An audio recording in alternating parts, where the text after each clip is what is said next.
Hello everyone. आज हम start करने वाले हैं वेरी इंपॉर्टेंट टॉपिक जीवों में श्वसन, जिसमें हम मेन पॉइंट से पढ़ेंगे हमेशा की तरह। तो सबसे पहले मेन पॉइंट में आता है कि हम श्वसन क्यों करते हैं। इसमें मेन पॉइंट ये है कि सभी जीव सूक्ष्म इकाइयों के बने होते हैं जिन्हें कोशिकाएं कहते हैं। कोशिकाएं क्या होती हैं इसके बारे में बताया गया है। और कोशिका जीव की सबसे छोटी संरचनात्मक और क्रियात्मक इकाई होती है। नेक्स्ट देखते हैं, भोजन में संचित ऊर्जा श्वसन के समय निर्मुक्त होती है। नेक्स्ट पॉइंट कि जो श्वसन के प्रक्रम में हम पहले सांस द्वारा वायु को शरीर के अंदर ले जाते हैं और वायु में ऑक्सीजन होती है, ये तो हमें पहले ही पता है। और फिर हम सांस छोड़ते हुए वायु को शरीर से बाहर निकालते हैं। इस वायु में सांस द्वारा अंदर ली गई वायु की तुलना में कार्बन डाइऑक्साइड की मात्रा अधिक होती है। बस ये डिफरेंस होता है जो सांस हम अंदर लेते हैं और बाहर छोड़ते हैं। तो कोशिकाओं में यह ऑक्सीजन भोजन के विखंडन में सहायता करती है। कोशिका में भोजन के विखंडन के प्रक्रम में ऊर्जा निर्मुक्त होती है, मतलब मुक्त होती है। इसे कोशिकीय श्वसन कहते हैं। इसमें कोशिकीय श्वसन के बारे में पता चल गया है और सभी जीवों की कोशिकाओं में कोशिकीय श्वसन होता है। नेक्स्ट आता है, जब ग्लूकोज का विखंडन ऑक्सीजन के उपयोग द्वारा होता है तो यह वायवीय श्वसन कहलाता है। ऑक्सीजन की अनुपस्थिति में भी भोजन विखंडित हो सकता है। यह प्रक्रम अवायवीय श्वसन कहलाता है। मतलब दो प्रकार का श्वसन होता है, वायवीय और अवायवीय। भोजन के विखंडन से ऊर्जा निर्मुक्त होती है। नेक्स्ट है, यीस्ट में जैसे अनेक जीव वायु की उपस्थिति में जीवित रह सकते हैं, ऐसे जीव वायवीय श्वसन के द्वारा ऊर्जा प्राप्त करते हैं। इन्हें अवायवीय जीव कहते हैं। ऑक्सीजन की अनुपस्थिति में ग्लूकोज, अल्कोहल और कार्बन डाइऑक्साइड में विघटित हो जाता है। और यीस्ट एक कोशिक जीव है। यीस्ट अवायवीय रूप से शोषण करते हैं और इस प्रक्रिया के समय अल्कोहल निर्मुक्त करते हैं। अतः इसका उपयोग शराब और बियर बनाने में किया जाता है। नेक्स्ट देखते हैं कि जो ऊर्जा उत्पन्न करने के लिए हमारे शरीर को ऑक्सीजन की आवश्यकता होती है। और इस प्रकार नेक्स्ट पॉइंट आता है कि ग्लूकोज के आंशिक विखंडन से लैक्टिक अम्ल और कार्बन डाइऑक्साइड बनते हैं। लैक्टिक अम्ल का संचयन पेशियों में ऐंठन उत्पन्न करता है।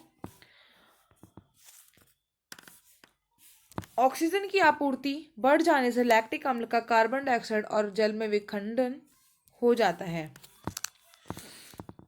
नेक्स्ट में आगे देखते हैं कि श्वसन के पॉइंट में ही कि जो श्वसन होता है, श्वसन या सांस लेने का अर्थ है ऑक्सीजन से समृद्ध वायु को अंदर खींचना या ग्रहण करना और कार्बन डाइऑक्साइड से समृद्ध वायु को बाहर निकालना।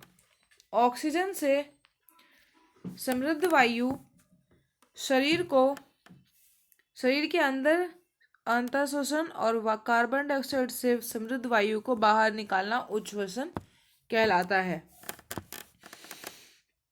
कोई व्यक्ति एक मिनट में जितनी बार सांस लेता है उसे बोलते हैं उसकी श्वसन दर। नेक्स्ट पॉइंट आता है, जब एक व्यक्ति विश्राम की अवस्था में एक मिनट में औसतन 15 से 18 बार सांस लेता है और बाहर निकालता है। अधिक व्यायाम करने में श्वसन दर 25 बार प्रति मिनट तक बढ़ सकती है। जब हम व्यायाम करते हैं तो हम न केवल तेजी से सांस लेते हैं बल्कि हम गहरी सांस भी छोड़ते हैं। इस प्रकार अधिक ऑक्सीजन ग्रहण करते हैं। नेक्स्ट देखते हैं, नेक्स्ट पॉइंट आता है कि सामान्यतः हम अपने नथुनों के द्वारा सांस अंदर लेते हैं। जब हम वायु को अंतःश्वसन द्वारा अंदर लेते हैं तो हमारे नथुनों से नासा गुहा में चली जाती है। नासा गुहा से वायु श्वास नली से होकर हमारे फेफड़ों में पहुंच जाती है और फेफड़े वक्ष गुहा में स्थित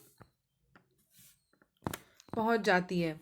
एक यहाँ पे एक डायग्राम बना हुआ है जिससे हम अपने ये श्वसन दर को, मानव श्वसन को समझ सकते हैं कि सबसे पहले, जैसे कि सबसे पहले ये नासा गुहा और इससे अंदर एंट्री करते हैं, और मुंह से भी सांस चली जाती है, और नासा गुहा से मतलब नाक जो है, फिर ग्रसनी में पहुंचती है सांस हवा, और फिर श्वास नली से होते हुए हमारे फेफड़ों में पहुंचती है। और जो हमारे फेफड़ों को प्रोटेक्ट करने के लिए, सुरक्षा देने के लिए पसलियां होती हैं, जो ऐसे ऐसे करके इनको, ये पसलियां हमारे फेफड़ों को सुरक्षित रखती हैं। और ये, इसको डायफ्राम बोलते हैं, ये पूरे स्ट्रक्चर को। तो इस प्रकार हम मानव में श्वसन होता है, मतलब हम सभी के अंदर होता है। और वक्ष गुहा पार्श्व में पसलियों से घिरी होती है, एक बड़ी पेशीय परत जो डायफ्राम कहलाती है वक्ष गुहा को आधार प्रदान करती है। श्वसन में डायफ्राम और पसलियों से बने पिंजर की गति सम्मिलित होती है। अंतर श्वसन के समय पसलियां ऊपर और बाहर की ओर गति करती हैं, और डायफ्राम नीचे की ओर गति करता है। यदि यह गति हमारे वक्ष गुहा के आयतन को बढ़ा देती है और वायु फेफड़ों में पहुंच जाती है। फेफड़ा वायु से भर जाता है। उच्छ्वसन के समय पसलियां नीचे और अंदर की ओर आ जाती हैं, जबकि डायफ्राम ऊपर की ओर अपनी पूर्व स्थिति में आ जाता है। नेक्स्ट देखते हैं, हमारे आसपास की वायु में अनेक प्रकार के अवांछित कण जैसे धूल, धूम्र, परागकण आदि होते हैं। जब हम अंतःश्वसन करते हैं तो यह कण हमारी नासा गुहा में उपस्थित रोमों में फंस जाते हैं, जबकि यद्यपि कभी कभी ऐसे कण नासा गुहा के पार चले जाते हैं, तब इन गुहा की कोमल परतों को उत्तेजित करते हैं, और जिसके परिणाम स्वरूप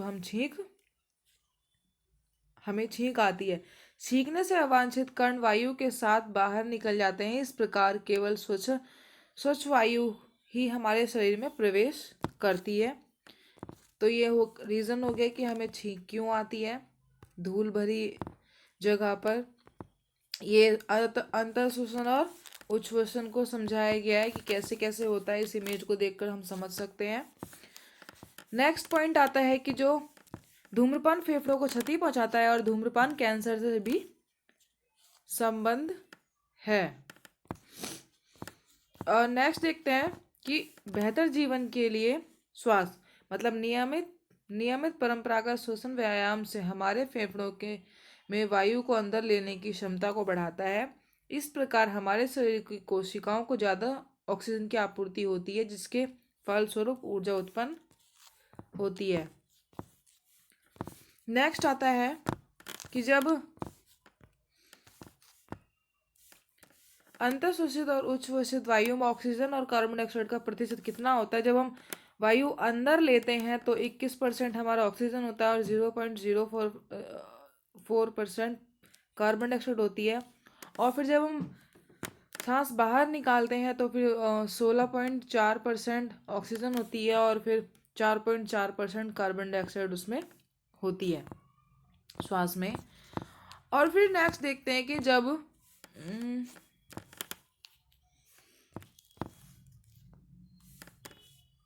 हाथी, शेर, गाय, बकरी, मेंढक, छिपकली, सर्प और पक्षियां जो होते हैं आदि जंतुओं को वक्ष गुहाओं में मनुष्य की भांति फेफड़े होते हैं।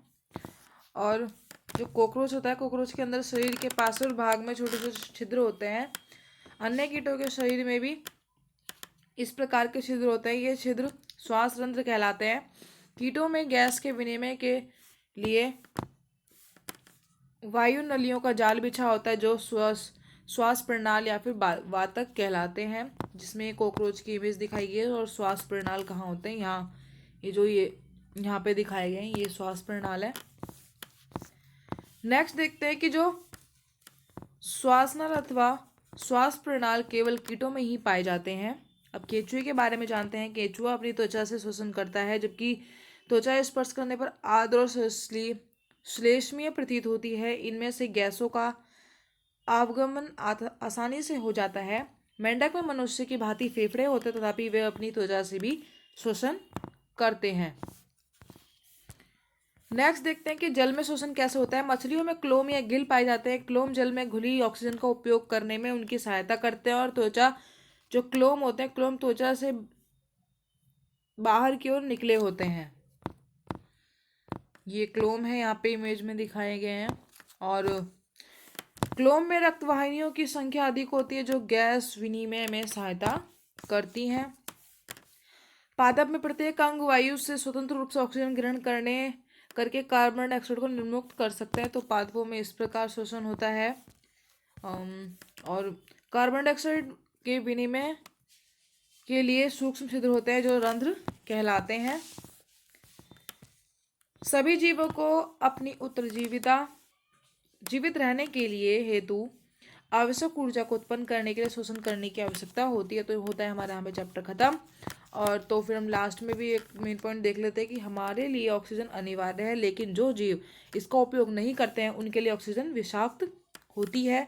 मतलब उससे वो लोग मर भी सकते, वो जीव मर भी सकते हैं। वास्तव में मानव एवं अन्य जीवों के लिए भी लंबे समय तक शुद्ध ऑक्सीजन में श्वसन करना हानिकारक हो सकता है। तो वीडियो अच्छी लगी लाइक करें, अपने दोस्तों के साथ शेयर करें, जिनको भी ज़रूरत है उनके साथ ज़रूर शेयर करें, और सब्सक्राइब भी करें। और अगर कुछ अच्छा नहीं लगे तो कमेंट भी कर सकते हैं। Thank you.